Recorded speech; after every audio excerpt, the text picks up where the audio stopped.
50 states, we can experiment. And we can have, you would expect, different states to embody and to defend different values and mores.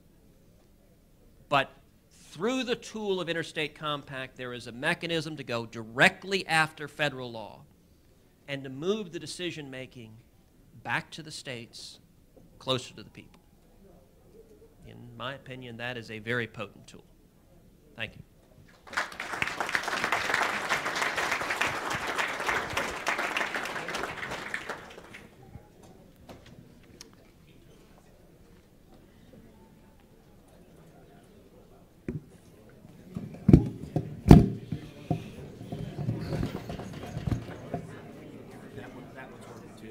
Okay, thank you. Mario, distinguished colleagues, ladies and gentlemen, thank you very much for the invitation to join you this morning. I don't think in my lifetime, certainly not in the 30-some years I've been in Washington, I've ever seen anything like this. You have never seen, and you probably never will again, hopefully, Congress pass a law that affects all 300 million Americans. In a legislative package of 2,400 pages, in 10 titles, translated into 907 pages of very turgid statutory prose, with an implementation schedule over a period of 8 years, which will affect 1/6 now, very shortly, 1/5 of the entire American economy. In the teeth of popular opposition. You have never seen this before. Never have you seen this before. Never have you seen such a display of arrogance. Never. Never have you seen anything like this before. If this law stands, it will forever transform the United States from a society that is governed by individualistic impulses, a society in which political authority is looked at askance by virtue of the very political culture that we inherited in 1776, to a society where power is centralized, where normal, everyday decisions, political decisions governing your life, are made by people you do not know, will never know, who are not accountable to you, and in fact are not even accountable to the Congress, a large administrative state, which is bent on the redistribution of wealth. So, the facts of the matter are pretty clear. That's what's facing us. Congress has made its decision. Now it's your job to make yours. There is one fundamental fact, however, that changes the equation between the United States and every other country on the face of the earth. It's becoming exciting to me, listening to Ted Cruz, that more and more Americans are going to congressional town hall meetings and asking members of Congress when they are going to live up to the oath that they have taken before God to protect and defend the Constitution of the United States, to support the Constitution of the United States. You've seen these town hall meetings. They're governed by emotion. They're governed by emotion because most of your fellow citizens realize that there is something profoundly wrong afoot in a country which has increased its federal deficit by $3 trillion in just 2 years. However, we're the heirs of something that is fantastic.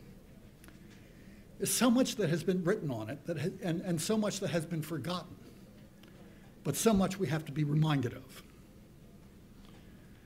In 1787, the founding fathers of the American Republic pulled off the greatest single practical achievement in the history of modern political science. That's a fact.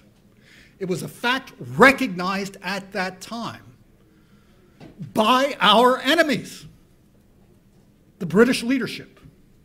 John Adams and Abigail Adams had regular correspondence. John Adams was minister to London.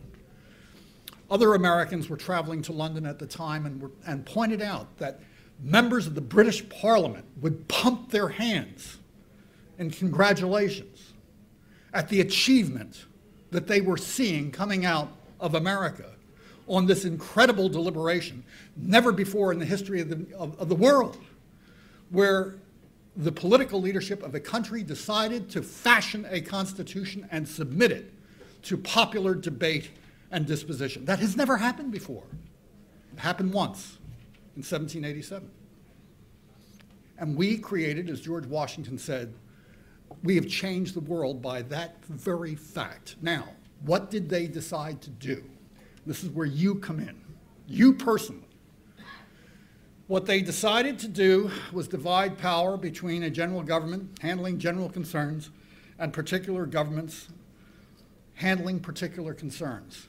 They recognized the profound unity of the United States, born in war and revolution, and the profound diversity of the American people at that time. The question was, how could you create a republic in a large territory? It was a revolution in political science because most of the visionaries at that time thought that that was an impossible idea. Catherine the Great thought it was a silly experiment. And from the standpoint of Catherine the Great of Russia, governing a large territory, the idea of a vast republic did seem kind of bizarre. Who were these Americans? But the division of authority, the creation of the federal system, where the states are supreme in their own sphere. There is no vertical relationship between Washington and the states. That's not Madison's Constitution. It is a horizontal relationship where the federal government is, as Hamilton says, a champion of national power, where the government is supreme in its own sphere. And its powers, as Madison said, are defined and numbered. And your power, the power that you exercise as a state legislature, is undefined and innumerable. That is the language of Madison. Now, what does that mean here now? It means that if you have an unconstitutional act imposed by Washington, and you have taken an oath to uphold and defend the Constitution, if you take the oath seriously, you do in court, you know. If you take it seriously, you don't have too much choice in this matter, do you? You cannot vote 1 red cent to implement an unconstitutional law without violating your oath. If you firmly believe, and you, by the way, don't have to wait for the courts to make that determination. Every police officer who raises his hand to defend the Constitution is required to make decisions about whether his acts are within the Constitution or not. Your responsibilities, frankly, you have more time for deliberation than a cop on a beat who has to make a split-second decision within the framework of the law and the Constitution about whether to take somebody's life or just do search and seizure operations. You actually have more time to think about it. But the truth of the matter is, you have to think about it. So no, you don't have a right to violate your oath. If the individual mandate's unconstitutional, you got to go to court. 21 states are going to court.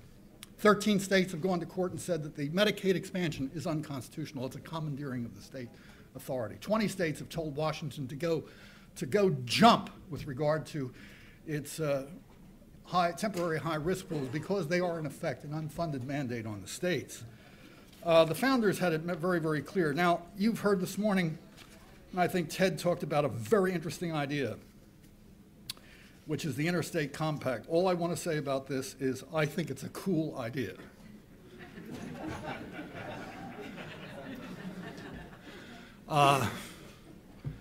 You know, it's kind of like a double reverse.